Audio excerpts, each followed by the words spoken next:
Aka assalomu alaykum. Assalomu alaykum. Yaxshimisiz? Yo'q, vaqtim yo'q. Sal yo'q. vaqtimiz yo'q edi. Aka assalomu alaykum. Assalomu alaykum. Salom. Charchamayapsizmi aka? Aka, bizda bugun challenge bor edi.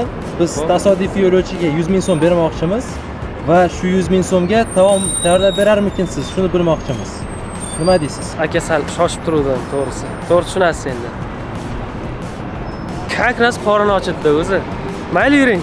Hozir kerakli mahsulotlarni olib xarajat qilamiz. Lavash olamiz. Qanaqaligini farqi yo'q, yangi bo'lsa bo'ldi. Bitta tomatli pasta berasiz. Kolbasa berasiz, sir berasiz. Qanaqa kolbasa bering? Kolbasani parvoz kolbasa, doktorskiy berasiz. Keyin kapchonisi bor edi, qanaqa edi? Bayarskiy. Ha, o'shandan bitta berasiz.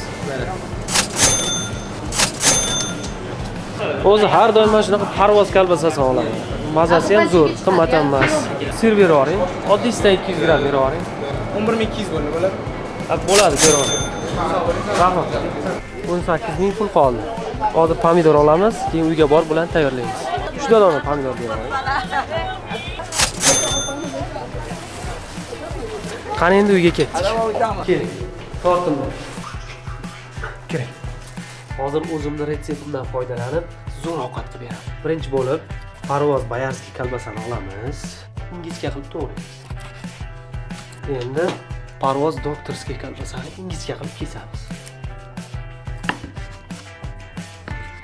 Xo'p, bu yetarli bo'ldi. Endi sirni kesamiz, ya'ni pishloq. Endi buni yana ingichka qilib maydalaymiz. Pishloq bu kayf, ya'ni kayfiyat beradi.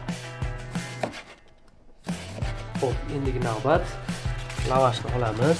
Bir tarafiga tomatli pasta surtamiz. Pishloqni sepamiz. Oldik. Endi parvoz doktorskiy kolbasasini qo'yamiz. Pomidor qo'yib chiqamiz, sababi yanada suvliroq bo'lishi uchun qo'yib yuboramiz. Endi buni ustini o'rab, xuddi mana shu narsani yana buni ustidan takrorlaymiz. Biz bu narsani kursdoshlar bilan kvartirada turganimizda o'zimizcha bir qilib ko'raylikchi, qanaqa bo'lar ekan deb birimiz kolbasa, birimiz tomat surib o'zimizdan o'ylab o'rganib olganmiz. Undan keyin uni ustidan parvoz bayarskiy kolbasani qo'yib chiqamiz. Ana endi buni olamiz va tovada qovurib olamiz. Hozir tovaga ozgina yog' qo'yamiz. Endi buni qopqog'ini 5 daqiqaga yopib qovura olamiz. Mana 5 daqiqa ham o'tdi. Mana endi tarelkani olib lavashni olamiz. Hoppa. Qani endi tatib ko'ramiz. Qani tatib ko'raylikchi.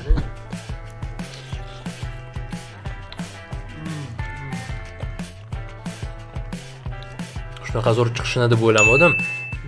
Juda mazali bo'ldi, rahmat sizga.